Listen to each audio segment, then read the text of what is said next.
Okay, so I didn't change it much since we talked last. Just kind of straightened things out, made sure it was nice and even.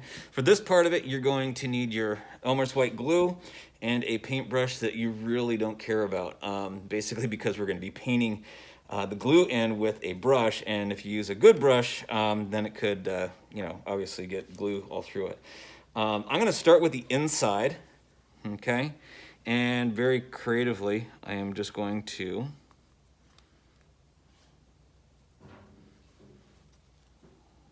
get a good little bit on here. Whatever reason, this glue doesn't like to come out very fast.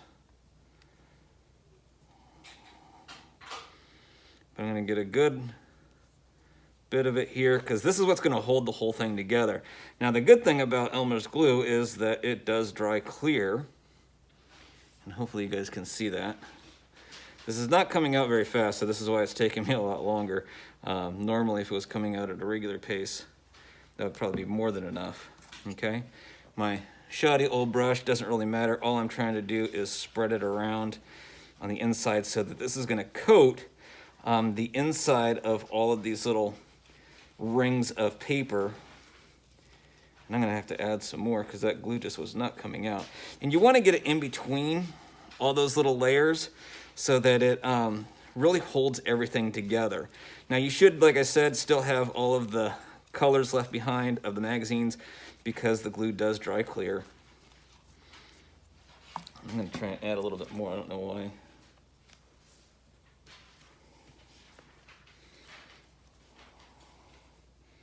There we go, now it's coming out. Just had to clean up the tip a little bit. Now I'm doing the inside first because once I get done here, there we go, see that looks a lot better. And we want to just glob it on. There's no pretty way of doing this. Just really kind of get it into all those little nooks and crannies. Like I said, this is what's going to hold it all together.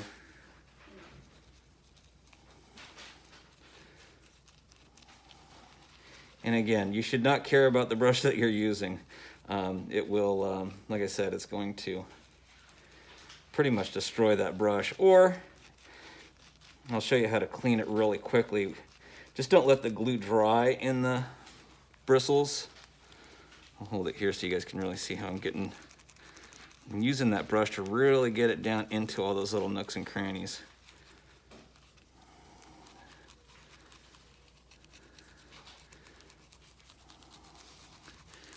Hopefully you're seeing that. Okay. All right, so now what I'm gonna do is, I'm gonna give that a little tap so that that top is nice and flat, okay? Now here's the reason why I did the inside first. Now I can turn this over. I'm gonna do the same thing to the outside, okay? Good bit of glue here, and then we're gonna let it dry.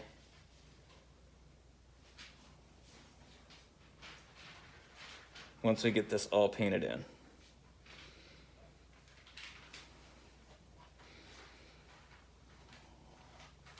And that should be good to go. All right, so I'm gonna hold it down here where there is no glue, work my way from the top, technically, what is the bottom. Again, I'm working it into the grooves of this rather than more or less painting it on, if that makes sense. So I'm really kind of trying to get it into those in-between spots to hold everything together. So this is one good solid piece. And again, this will dry clear. Don't worry, we won't see all the white nastiness. It might give you a little bit of a sheen, or it might give you a little bit of a matte finish if it doesn't dry perfectly clear. You can also use Hodge Podge. It's the same stuff that you use for paper mache. You can also use it to once you finish a puzzle. If you paint the Hodge Podge onto the puzzle over the colored side, it'll hold the whole thing together and glue it all together, so that then you would have a picture that you could then display if you really wanted to. All right. So it doesn't take very long. Okay. Get that last little bit there. And I am going to let that dry, I would say at least an hour or so. My brush, on the other hand, needs a good washing. I'm just gonna rinse it in some water really quick before that gets soft, before it gets too firm, or if the glue starts to dry in it. And it should come clean if you don't have any glue on your fingers. Okay, but for the most part, all that glue is gone, and even though this is a really cruddy brush, I could use it again for something similar to that. All right, so there you go, and we'll be back in just a few minutes.